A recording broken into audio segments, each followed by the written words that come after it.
گشتن جدا حالا اکنون وزنه‌برداران رو میبینیم روی نوار که همچون مخلص برای جداکاران کشور یعنی مخلصی اومدن.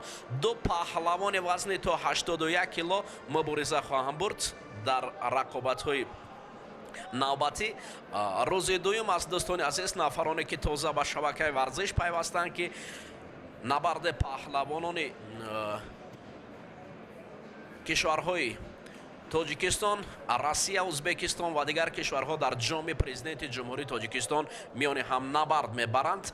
حالا اکنون دوستان عزیز، رقابت برای برآمدن به قسمت های منبعه فینالی به قول دیگر اینجا عمر رسولوف با شادمان رضایف میان هم رقابت را شروع خواهند کرد. ما را همراه باشه دوستان عزیز و نبرد پهلوانان را تماشا خواهیم کرد. دوستان عزیز، اینجا نبرد در وزن تا 81 کیلو شروع شد. این هشتمین مسابقات بین المللی گشتن جدا برای دریافت جام پرزیدنت جمهوری تاجیکستان میان پهلوانان. حالا اکنون نبرد آغاز می شود و ما از نبرد رسولوف عمر بر مقابل ریایف شادمان دیدن میکنیم. در اینجا پهلوانانی که هر دو هم تجربه گشتنی جدا دارند و هر دو نبرد خوب آغاز کردند.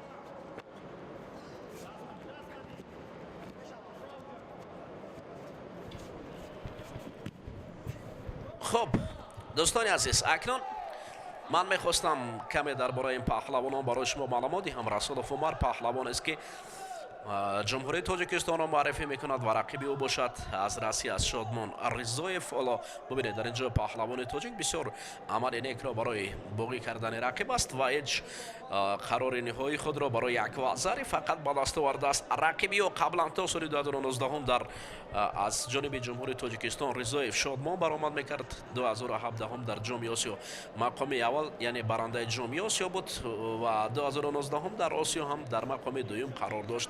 در چنچکی ازبکستان در مسابقات جام آسیا شرکت ورزیده بود. یک مرتبه مؤلف جام آسیا است و یک مرتبه دیگر در مقام دوم است. 2017 2019 همین پهلوانی که حالا کیمانوی کبوت با بر کرده بود این شادمان رضایف بود. با یک وزر این پهلوان روس با وزیر به دست آورده عمر رسولوف این پهلوان روس رو به باک دارد و کوشش دارد. ببینید جهدی یک پرتافت زیبا، ولی افسوس این پرتافت وزر نبود به خاطر که اگر بگیم که قسمت پشت با زمین آمد از این خاطر هیچ حساب کرده نمیشود. خب دوباره به هر حال در اینجا نظریف از کمیته تدارکات طلب میکند که این پرتوف رو دوباره پیشکش همگان گردانند که در اصل بود یا نه. اما تا جایی که من از اینجا دیدم در این پرتوف هیچ امتیاز دیده نمیشد. به هر حال تکرارا این پرتوف رو میبینیم. ببینید دست از بیرون است، به این خاطر باید یک کتف زیری شکم باشد و از این خاطر حالا تصدیق نمیشد. حالت تکرار رو پیوسته برای ما نشان دادن و اکنون هجوم های نوبتی این پهلوان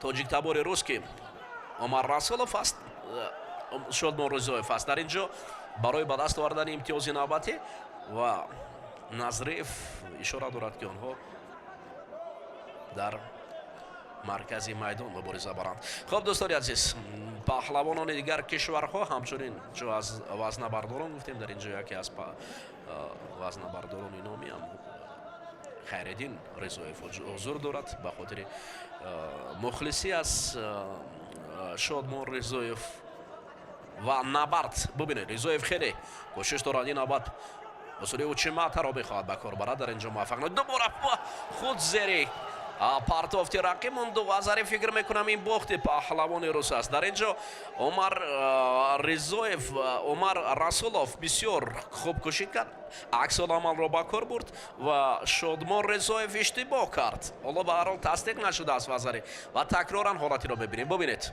паҳлавони рус амалеро анҷом дод ва худ афтид. агар дар ҳолати тасдиқ шудан ин вазаре, пас Умар Расулов ба қисматҳои минбаъда меравад. ҳолати такрорро ҳам мебинед. инҷо иштибоҳи бузург аз ҷониби худи Резоев Шодмон буд. Шодмон Резоев иштибоҳ кард. ҳайати доварониро мебинанд ва қарори ниҳоии худро хоҳанд баровард. на, мегӯянд гӯштин аст. аксаран мухлисон ҳам эътироз доранд ки партов вазаре буд, вале довари марказ муҳим. инҷо қарори довари марказ аст ва набарди идома дорад. дӯстони азиз, шудои аввалро барои паҳлавони мо нишон доданд ва дар ҳолати такрор боз ин шудоҳо метавонад ки ба фарен акнун ин ипон аст. ин ипон аст ки 100% Назриев ин цурикомиашо мегӯянд. фақат ба пушт партофтанд. инҷо амале ки бисёр ҳам хуб буд, вале бори дигар акнун барои бозпас назар афкадан ба ин партофт. бубинед, олӣ кор кард. амале ки бисёр ҳам имтиёзи баланд дорад барои паҳлавони рус. хуб, қарори ниҳоӣ набаромадааст. ҳарчанд тариқаи даст нишон дод, табло 1-0 нишон дода истодааст. ҳоло расман дар ҳолати, аммо ҳарду тахтаи пушт замин буд. ҳоло бубинед, на вазаре инҷо фикр мекунам на ипона буд. шояд қарори Назриев дар бораи ин вазаре нишон додан, барои ипон нишон додан ба вазаре табдил ё, вале ҳеҷ имтиёзе надоданд.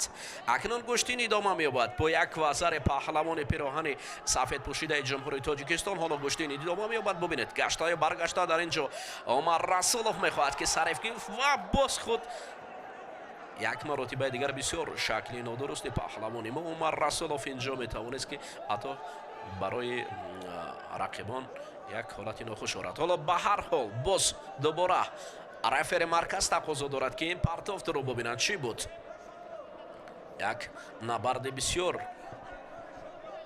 баҳсангез миёни ин ду паҳлавон дар вазни то 81 кило пешкаш кардид.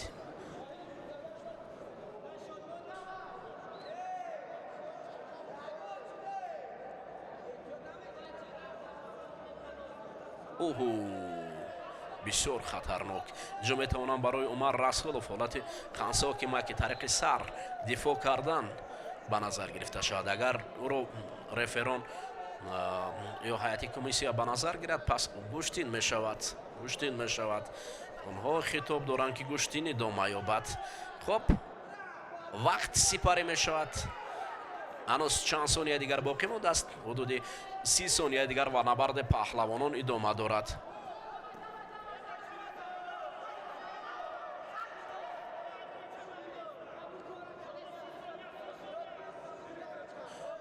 Шодмон Резоев кӯшиш мекунад ки дар чанд сонияи охир имтиёзҳои навбатиро ба даст орад ва гаштаю баргашта ҳуҷум дорад. як вазаре дигар.